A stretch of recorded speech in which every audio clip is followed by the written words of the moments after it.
Hi, and welcome to Across the Desk. Well, Oklahoma made top 10 again, and like usual, it's in something you don't want to be top 10 in.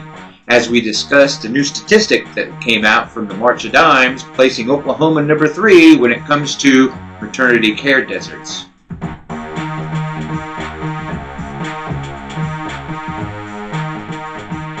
So a new report came out this week from the March of Dimes talking about maternity care deserts, and Oklahoma placed number 3 on that list.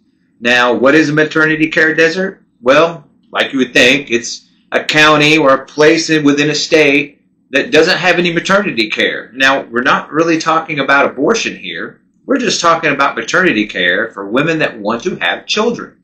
And we're talking about prenatal care and all of it because, see, OBGYNs, they're becoming far and few between here in the state of Oklahoma. So we have these maternity care deserts where women have to go up to 45 to 50 miles away to get the maternity care for their pregnancy. Now, this isn't just for when they have the baby. This is also the prenatal care and everything else that goes along with it, making sure the baby's fine, doing everything pre-done and going through the steps every trimester until the baby's born. And this happens to affect women that want to have the kids. We're not talking about abortion here, though abortion has something to do with it. It does. It absolutely does, and it has to do with the politics all behind it.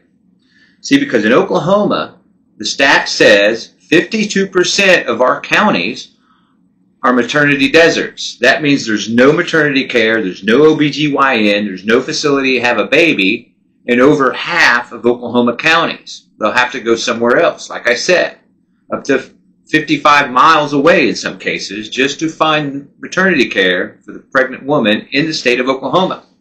This really makes pregnancy dangerous for women here. And one of the reasons women are like, I don't know that I want to live there. Companies too, Fortune 500 companies won't come here because, see, they hire women, and the men that they hire have wives that are women, and yeah, they're scared about moving here because of that. So 52% of our counties don't have maternity care. And why is that? Well, it has to do with the extreme conservative ideology we have in this state. You're like, well, what can be done about the extreme ideology in Oklahoma? It's a red state, everybody's conservative, and that's not really true.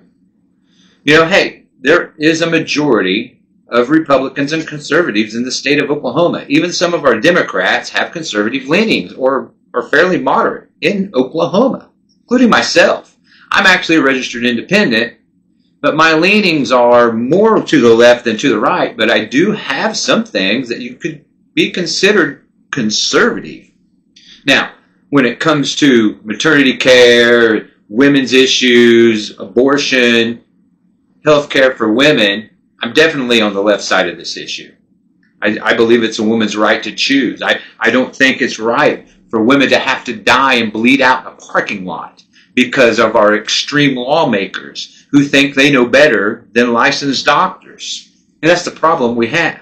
We have these evangelicals like James Lankford, Dusty Devers, and Jim Olson, who think they know better than the licensed physicians that are giving out this care. And they're not physicians themselves.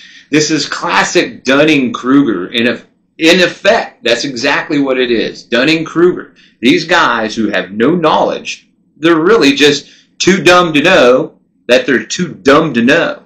So they cling to their ideology and make everybody else suffer for that. Whether it's your ideology or not, they're here to force it upon you. Now, how do we get that way? Well, one reason is Oklahoma is a highly gerrymandered state. Our Senate, our representative districts, just a state legislative districts, Senate and representative, are highly gerrymandered. Take Senate District 33, for example. Highly gerrymandered. It's 5 to 8 Democrat to Republican. In order for a Democrat to win there, nearly 75% of Democrats have to show up to vote. And that's only if 25% of the Republicans show up to vote. And that's not a guaranteed win for the Democrats. Listen to this. 75% of Democrats show up, 25% of Republicans show up is not a guaranteed win for the Democrats. That just makes the race close. So highly gerrymandered. We have these highly gerrymandered districts that always go to Republicans. That's why you see, hey, you know, in the legislature, there's only like 12 to 14% of Democrats in there representing people. But when you look at the numbers in the state, nearly 42, 43% are registered Democrats. Now, yes, there are more registered Republicans in the state of Oklahoma. There are. But it doesn't equate to the big skewing we see in the representation of Democrats to Republicans. That's because Republicans in this state have gerrymandered it so bad. And when you get gerrymandering, you actually allow for the most extreme elements of that political party, of that ideology, to get into office. And that's what we got with people like Dusty Deavers, who really barely won. He didn't win by a whole big margin. And the guy's a nut job. The guy is a definite evangelical. He's a preacher. He's a Christian nationalist. He hates our Constitution. He wants to get rid of it. Hates the 14th Amendment, the First Amendment. Wants a caste system like they have in India. The guy's a real danger to us and our state. He really is. So that's what we got. And that's why we have the extremism we have here. It's because of the gerrymandering. And then we get these evangelicals in there with the Dunning-Kruger effect, think they know better than the doctors. So then they put all these rules and restrictions in, and you got to think, hey, you know, why would I, as an OGBYN, want to work and get a license in Oklahoma when I can be fined $100,000, go to prison for decades for just doing my job as an OGBYN? For just mentioning, hey, you know, abortion care in Kansas can get you in jail. It can. It can get your license taken away. It can in the state of Oklahoma. So you have these people, you got to think about it. Why would they want to come here for that? Are they a bunch of masochists? Probably not. They just want to do their job. A lot of these guys, a lot of these people choose a profession that they do in medical field or whatever. They're not political. They're not. They aren't political people. They don't want to be political people. So they just like, yeah, I just won't go there. And that's pretty much what we have here. OGBYNs see this here in our state and go, yeah, I don't think I want to practice there. I'll go to another state where I don't have to deal with all these hoops and loops and everything else I got to deal with. That's just a whole lot more work than I need to do for the money I'm going to make. So that's what this is. It's economic in a lot of ways. So they put in these extreme policies that just drive doctors out of our state, and then we can't get health care for the women who want to keep the kid. Because see, OGBYNs do a lot more than just abortions. They actually deliver babies. They help with prenatal care, talk to the women about proper nutrition and how to take care of themselves during pregnancy and monitor that pregnancy through what they're licensed to do, what they learn to do, what they practice to do. Not these politicians who want to tell them how they're going to do their job. And that's exactly why we have the maternity deserts we have in Oklahoma right now, due to the extremism of people like James Langford and Dusty Deavers. So they did this poll, and they found out that, yeah, you know, 60% of the OGBYNs and the medical people here that deal with pregnancies, 60% of them have considered or are considering leaving the state of Oklahoma, the ones that we have now. It's not that we can't get people here, because we can't, but the ones we do have here, 60% of them want to leave the state due to the draconian and extreme policies put in by Republicans of our state. This is exactly where we're at and why we have the maternity deserts we have here in Oklahoma today. It's really dangerous for women in Oklahoma to be pregnant. It absolutely is, when you have to go 55 miles just to get the care you need to make sure you don't bleed out in your car. That's exactly where we are. That's exactly what's happening to women across the nation in these red states like Oklahoma, where they have these extreme and draconian laws on abortion and maternity care. You have this goes into other things too. See, they tamp this down on abortion, but it affects other areas too. You've heard it, IVF, you know, intravenous fertilization, as well as miscarriages.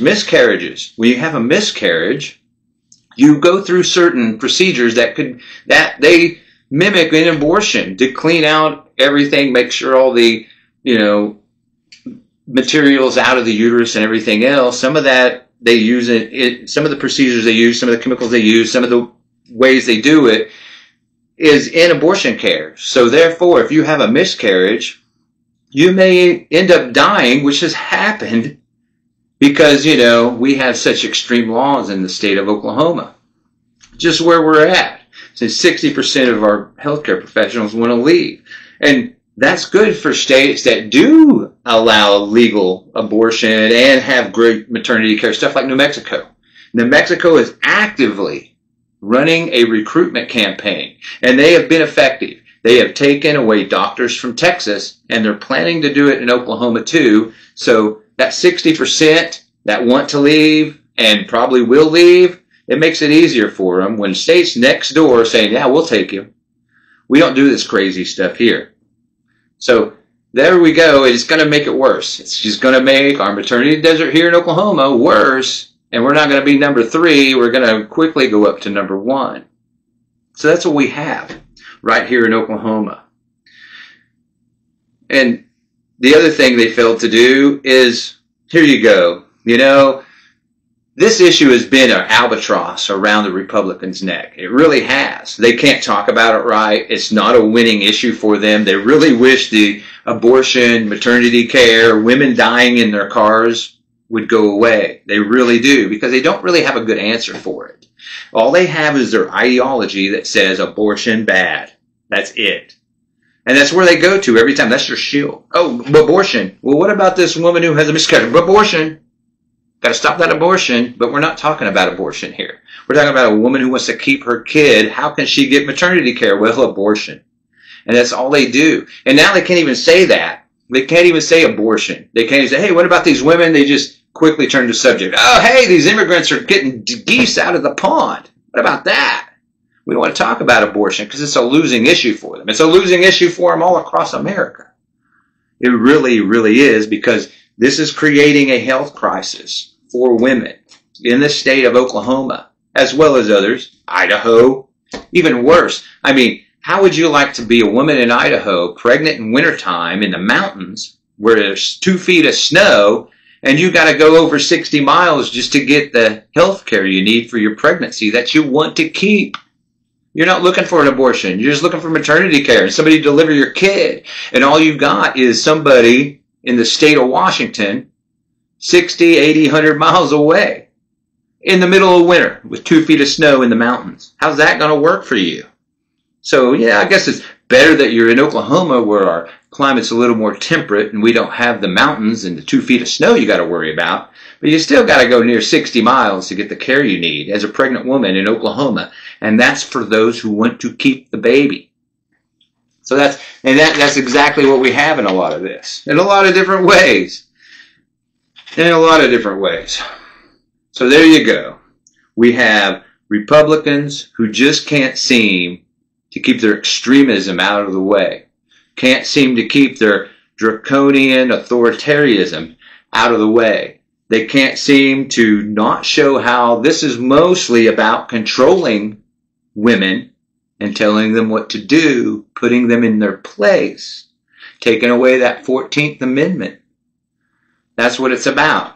Even Trump, who has said in the past he would sign a national abortion ban. Now he's been running from it.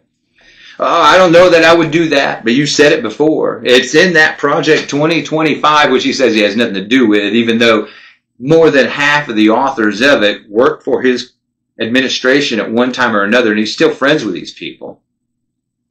These are the people. These are what they are. And so they can't defend it, so they just say it doesn't exist, or they never, that's not what they mean, or that's not what they support, or they're not a part of it. And that's where they're at with this. That's why maternity care, abortion, just abortion issues in general, are losers for the Republican side, and why they don't want to talk about it.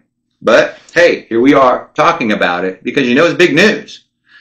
March of Dimes came out with a statistic saying that Oklahoma is number 3 when it comes to maternity care deserts for women who want to keep the baby.